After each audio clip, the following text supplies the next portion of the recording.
They swore. They heard screams echoing through the jungle, sharp, tearing human-like, yet not human at all. 1966. Vietnam Highlands. A land shrouded in mist, drenched in rain, haunted by war, where every shadow hid danger and every sound carried the weight of fear.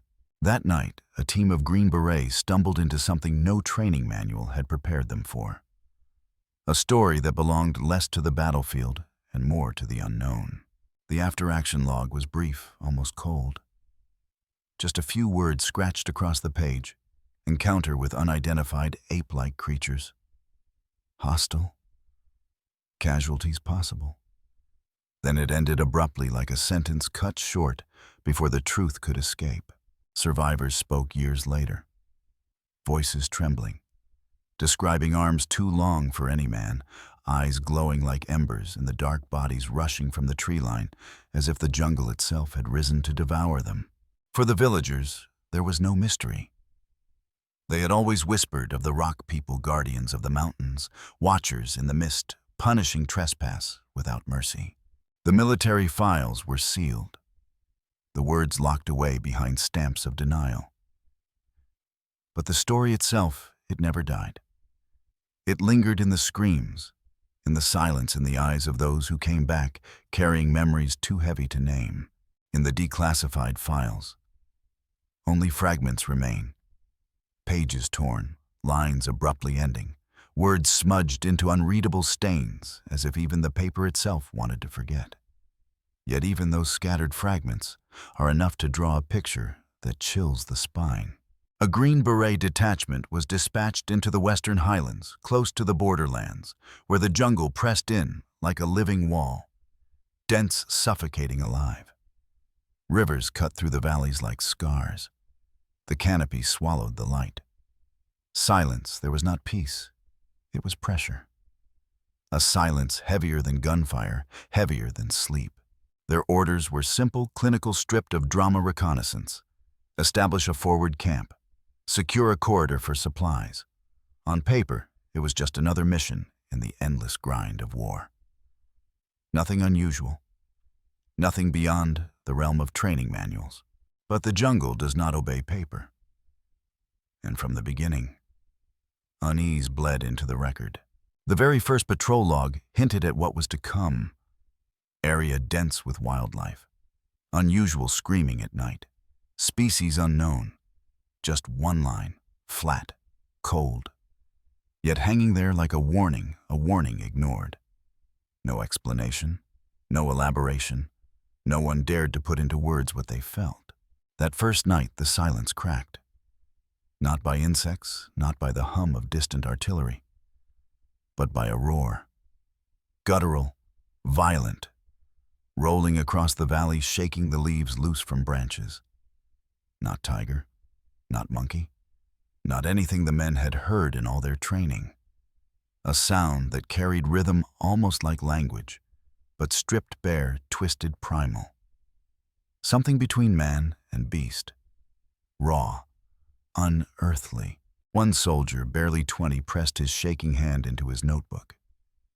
The words are still there, scratched into the page, so deep the pen nearly tore through the paper. The sound raised every hair on my body. None of us slept. We thought maybe the enemy was using recording psyops tricks to break us. His handwriting was jagged letters, uneven, as though the act of writing was a struggle against his own fear. When dawn came, a patrol staggered back into camp. Their faces pale, eyes hollow. One man was bleeding. 4 deep lacerations carved across his arm, gouges too wide, too jagged to be made by a blade. His voice shook as he forced the words out, attacked by something massive, upright. 2 legs, eyes glowing red in the undergrowth. The others were silent. But their silence spoke more than words. They only nodded. None contradicted him. None dared. And yet, when the report reached headquarters, the urgency bled out of it. The words were stripped clean. No photographs, no samples, no physical proof. Only testimony, and the trembling handwriting of soldiers who could barely steady their pens. The official record stamped its verdict, unconfirmed. Likely combat stress. No further inquiry recommended. Just a single sentence. Cold, dismissive, designed to end questions rather than answer them. But between those detached words, between the clipped, clinical sentences of military language, there is a gap. A void too heavy to ignore, because silence itself is testimony. Silence itself is evidence, and in these files, silence is everywhere. Pages missing, details erased, reports cut short. What remains unspoken may be louder than anything that was written. And in the space where truth should have lived, only the echoes remain. The deeper one reads into the surviving documents, the more the silence begins to feel deliberate. Not accidental, not neglect, intentional. Reports clipped mid-thought. Phrasing bent, altered, softened. Margins filled with thick strokes of black ink blotting out words like wounds stitched shut. Yet in scattered testimonies, journals, smuggled home interviews, whispered years later, the story breathes again. One soldier described the patrol base carved into a hillside. Sandbags stacked in nervous walls. Claymores hidden along the tree line. Trip flares set like fragile nerves waiting to snap. On the surface, routine. By the book. But in his journal, the mask slipped. The jungle does not sleep here. The trees feel alive. Every night we hear them calling. Not VC, not animal, something else. Another entry, July 1966. A squad along a narrow ridge.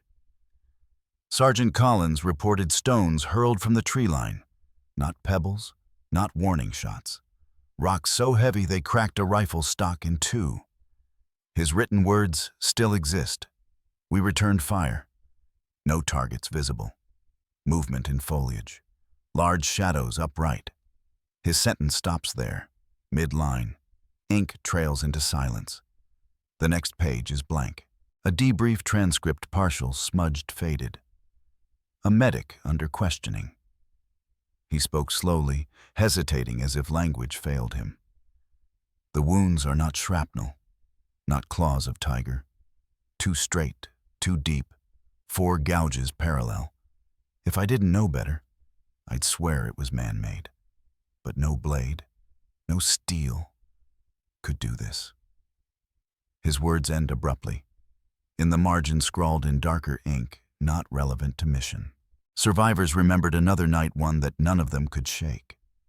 Screams erupted from all around. Not one voice, but many. Overlapping, circling the camp like wolves in chorus. They fired flares. White fire tore open the canopy. For a heartbeat, the shadows were revealed. Shapes leaping from branch to branch. Silhouettes, broad shoulders, long arms swinging wide. Then the light died, and the jungle closed again. Declassified intelligence cables mention unusual enemy tactics, then trail into nothing. In one draft, the phrase non-human aggressors appears typed bold, then crossed out by hand, replaced with VC irregulars. The ink is darker, fresher, a correction or an erasure. Rumors bled through the camp. One soldier swore he killed one of the creatures. He fired an entire magazine point blank. The body fell heavy, groaning like no man, no beast. Yet when they returned at dawn, nothing. Only broken branches, trampled mud, no corpse, no blood. The earth had swallowed it whole. He repeated the story until his death. But in the archive, his official statement says nothing more than engaged hostile presence. Results inconclusive. And so the documents pile silence upon silence. Patrol maps missing, field notes torn. After-action logs clipped, their final lines cut short as if truth itself had been amputated. Still fragments surface. A tape recorder left running by accident in camp. On the reel, the chatter of soldiers, nervous laughter, the sudden crack of branches, then gunfire, screams, and a howl guttural rising almost human. The tape cuts off mid-echo. On its box, the label, Training noises. Discard. Another piece, a letter from a soldier to his wife, never sent. It isn't the Viet Cong that keeps me awake. It's the jungle. It breathes. It moves. It screams back at us. The letter was intercepted, stamped restricted, buried with the rest. Even decades later, when journalists tracked them down, the veterans trembled. Some refused to speak at all. Others broke mid-sentence, their hands shaking. I can't talk about it.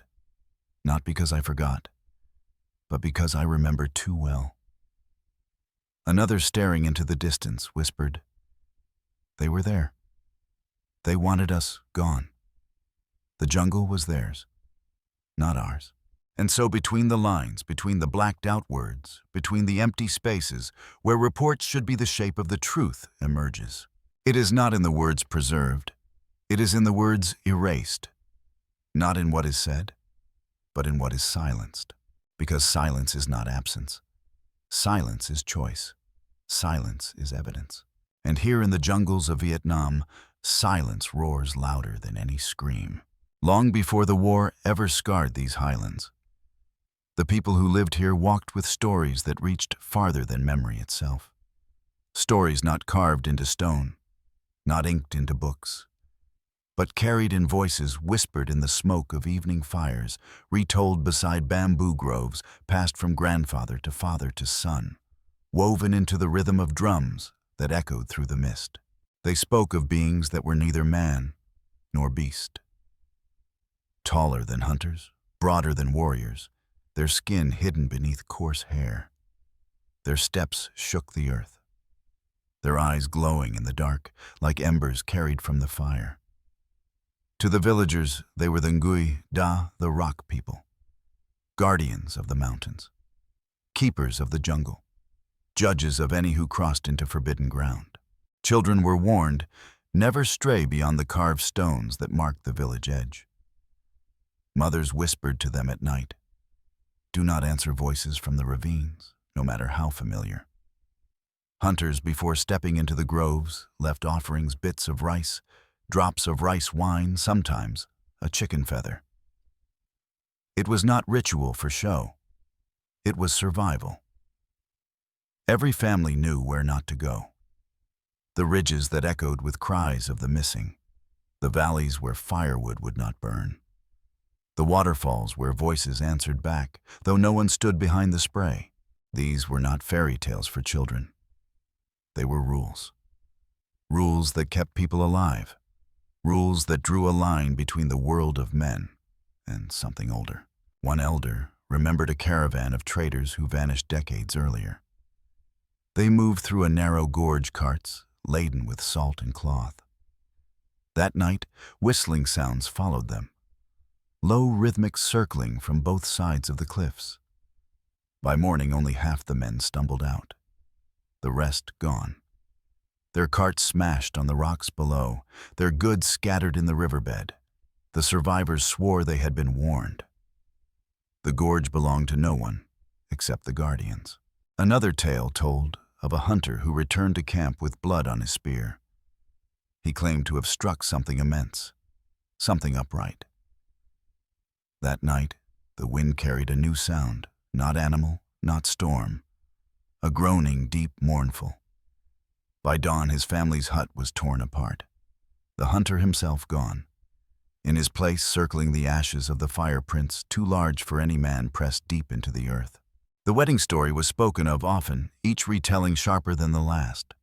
A bride carried in procession through the hills vanished before she reached her husband's home. The people said her cries echoed through the mist for 3 nights, before fading into silence. From then on, no ceremonies crossed the boundary of the village. Joy itself was kept within safe borders. Loggers, too, carried warnings written not in words, but in absence. Men who cut into sacred groves disappeared, their axes left embedded in stumps as if frozen mid-swing. Their camps abandoned meals, half-eaten fires, still warm, smoldering in the ash. The villagers whispered the guardians had claimed them, not with rage, with judgment. And when the Americans came carrying rifles and maps, wearing steel helmets, and eyes too bright with certainty, the elders spoke softly of these things. They did not shout. They did not threaten. They tried to teach, to prepare the foreigners for the laws of the Highlands, but the soldiers trained in tactics and weapons laughed. They called it superstition, ghost stories, jungle myths. Yet when the nights stretched too long, when the screaming began from unseen mouths, when stones fell from hands no one saw, when flares lit shadows that should have been still, the laughter ended. Slowly, unease crept in. Men stopped sleeping deeply. They began to glance at the villagers differently, not as guides, not as allies, but as people who perhaps knew something they did not. Some soldiers began to ask questions, whispering in broken phrases through interpreters. And the interpreters recorded what they heard. One shaman leaned close, speaking low, so only the soldier and translator could hear. You are not fighting men. You are fighting the mountains themselves. The jungle is not yours. It was never yours. Those who protect it do not forgive. Others insisted that the noise of helicopters, the pounding of artillery, the firestorms of napalm, all of it had awakened something long dormant. Something that had tolerated silence, tolerated balance, but not chaos. Once stirred, it would not sleep again. To the people of the Highlands, there was no debate. The guardians were not metaphor. They were fact. They had always been fact. Their existence was written into the law of the land, as surely as the rivers, the stones, the very trees. And for the Green Berets, men hardened by training, schooled in killing, wrapped in confidence, the line between folklore and reality began to blur. Each scream in the night no longer felt like imagination. Each shadow seemed to breathe. Each ridge seemed to hold eyes. By the end, the soldiers no longer asked if the guardians were real. They asked if the guardians would spare them. The strange truth is this: the Green Berets were not the first to speak of such encounters, and they would not be the last. The pattern stretches far back, whispered across jungles frozen in snowfields, carried in the forests of Europe. Each time the war changes shape, but the shadows remain. In Burma, during the brutal campaigns of World War II, British patrols moved through a green labyrinth. The jungle pressed so tight it swallowed sound. They whispered of being followed, not by Japanese soldiers, but by silent figures that mirrored every step. At night, whistles circled their camps. Not bird calls, not human songs, a tone too regular, too deliberate, moving from one ridge to the next like hunters closing in. In the morning, men were missing. Tents still standing, rifles still stacked. Footprints pressed into the mud upright, heavy far too long to be human. The reports listed lost in jungle terrain. The men themselves whispered otherwise. They said the jungle was not empty. They said it walked beside them, far to the north, in the frozen vastness of Siberia. Soviet units trained in valleys where blizzards buried sound. Patrols returned pale, shaken eyes wide. They spoke of colossal tracks in the snow tracks that led nowhere, as if the maker had vanished into the storm. They swore they saw figures hulking shadow-like, dissolving into white haze, as if the blizzard itself had given them form. Commanders stamped the reports hallucinations, cold exposure. Pages redacted, entire sections blacked out. But the men carried back more than frostbite. They carried a silence they could not break, a silence filled with eyes watching through the snow. And in Europe, winter 1944, the Ardennes. The forest was frozen, the air alive with artillery branches cracking under the weight of ice. American infantry swore they heard howls tearing through the night. Not wolves, not the crack of shells. Voices, too deep, too human, rising in chorus across the frozen pines. Some said it was one voice multiplied. Others said it was many answering each other in long, mournful calls. When questioned after the war, men grew pale. Some refused to speak. Others simply shook their heads. In the official record, nothing survived but a cold phrase, morale affected by stress. Yet the soldiers knew what they had heard. Voices that did not belong to men nor to beasts. The motif emerges again and again. Soldiers pushed to the edge of survival. Men confronted not only by enemies of flesh and blood, but by something older, something unnamed, something that left behind no body, no specimen, no proof, only scars, silence, and stories. Even in later wars, long after Vietnam, the whispers continued. In Afghanistan, fighters spoke of screams that tore through abandoned valleys at night. Screams that rolled from ridge to ridge, bouncing like thunder with no storm. Stones hurled from unseen hands, striking tents, breaking bones. Footprints left in sand where no enemy had walked. Reports called it psychological warfare. Locals called it something else. Each time, the details shift. In Burma, shadows and whistling. In Siberia, giants walking the storm. In the Ardennes, voices crying like lost men. In Afghanistan, unseen hands that threw stones with anger. And in Vietnam, apes with ember eyes charging through the tree line. Different faces, different names. Yet beneath the surface, the rhythm is the same. Disappearances, contradictory testimonies. Soldiers who returned shaken, unable to put words to what they saw. Official reports filed, then erased, margins blacked out, pages missing. It is as if war itself, the chaos, the blood, the fear, opens a door. A door into something mankind has always felt breathing at the edges of the campfire. A door that lets shadows step through for a moment, just long enough to remind us they were always there. Then silence. The door closes, and all that remains are echoes. And Vietnam was simply another chapter in this hidden chronicle. Another wound added to a history already lined with scars. The Green Berets may have fought enemies in human form, but they also brushed against something far older. Something that stalked British patrols in Burma. Something that walked with Soviet soldiers through the snow. Something that sang its howl into the Ardennes. Something that still lingers in valleys where modern wars leave their dead. A motif that runs like a dark current beneath history. Unseen, unclaimed. Surfacing only when fear, blood, and silence converge on the battlefield. The climax of this story is not found in what the records reveal. It is found in what they conceal. Every surviving folder tells two stories. The first cold, clinical, stripped of feeling. The second trembling, whispered, burned into the memories of men who swore they would never forget. Between the two, a gulf of silence too heavy to cross. One typed report ends mid-sentence, unidentified aggressors engaged, fire returned, casualties sustained. Then nothing. The page torn, the next sheet blank, a divider closing the file like a coffin lid. But the men remember. They remember the night the ridges screamed. Not one voice. Dozens.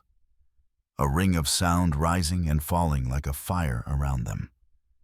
They remember the flares hissing skyward, bursting white against the canopy. For an instant light, and in that light shapes. Broad shoulders, long arms, eyes burning like coals in the dark. Then the flare guttered. The jungle closed.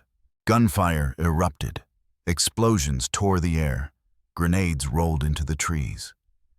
The firefight lasted less than 2 minutes, but for the men, it felt like hours. And then silence.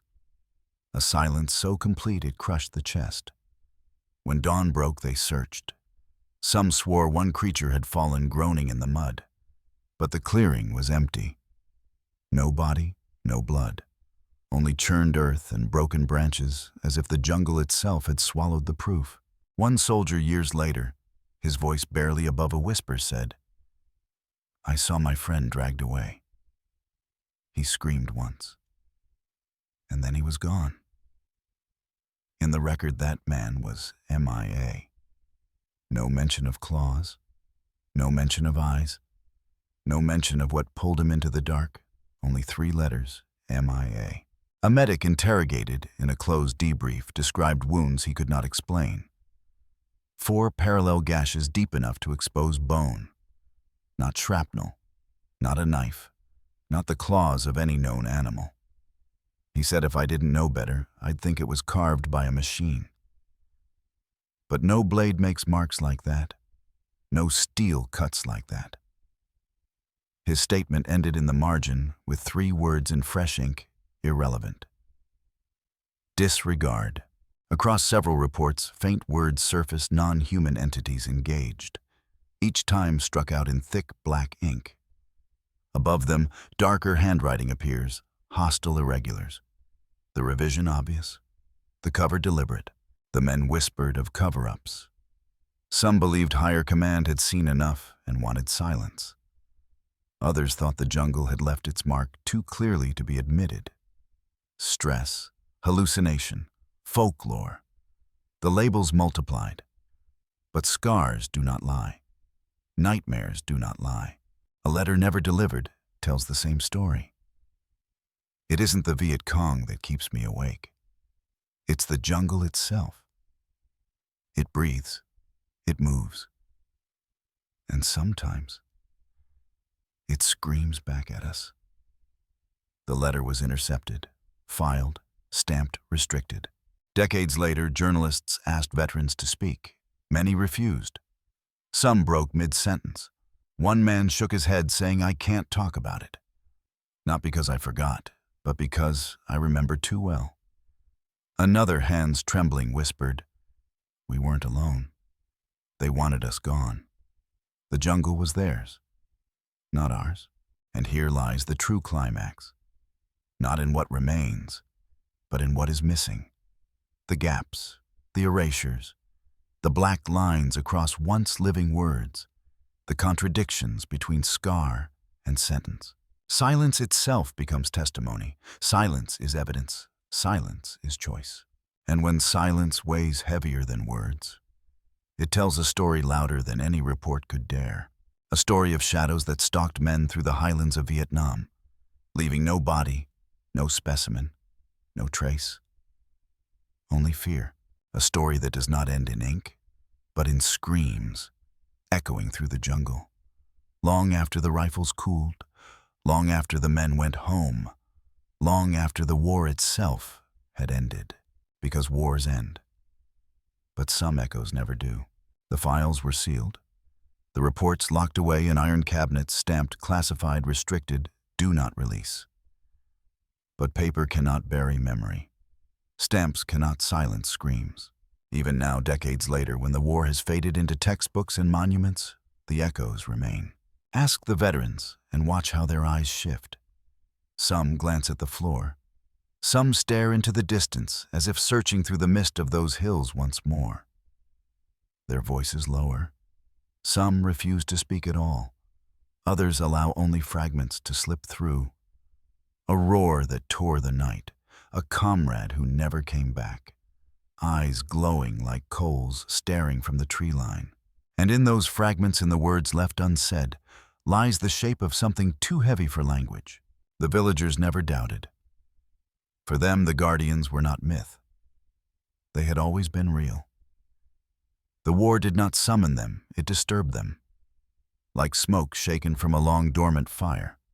Like shadows pulled awake by thunder. The elders still whisper, the jungle remembers. The mountains keep their law. Trespassers are punished. Outsiders are warned only once. What the Green Berets faced was more than an enemy. It was more than fear. It was an open wound in history, raw, festering, never healed. A wound hidden beneath the skin of official reports, but bleeding through in letters, in scars, in trembling hands, decades later. So what was it? Stress folklore given form by exhaustion? Or something older, something that walked with men on battlefields long before Vietnam and will walk with men long after. Because the pattern stretches beyond one jungle, beyond one war. It is there in Burma patrols, vanishing into the green maze. It is there in Siberia footprints that outlasted blizzards. It is there in the Ardennes, howls that froze the blood of men already numb with cold. It is as though war itself opens a door into places we are not meant to see, a door where shadows slip through, not to conquer nations, but to remind us that the battlefield belongs to more than just men. The jungle still breathes. The rivers still run red in memory. The ridges still cradle the mist. And somewhere out there in the Highlands, where even villagers will not walk, something waits. What really screamed in the night? Was it an echo of fear? Or was it a voice that had always been there, rising only when the guns roared, loud enough to wake it? And if it still walks there waiting, watching what would happen if we dared to return? Some mysteries survive not because they are unsolved, but because they are unspoken. You have just heard another file from Warfront Archives. If you wish to walk further into the silence, if you want to hear the stories history tried to bury, subscribe and join us, because the shadows do not fade. The echoes do not die, and sometimes the past is not past at all. A tape recorder left running in camp captured the only raw evidence. Voices, gunfire, the snap of branches, and then a howl. Low at first, guttural, climbing into a scream that split like glass. Not human, not animal. The reel ends abruptly mid-echo. On the box, training exercise. Discard. Private Jensen wrote in his notebook, the eyes. I swear I saw them. Dozens. Red. Glowing like coals in the black. He never returned from the next patrol. His record says simply MIA. 3 letters. A life reduced to absence.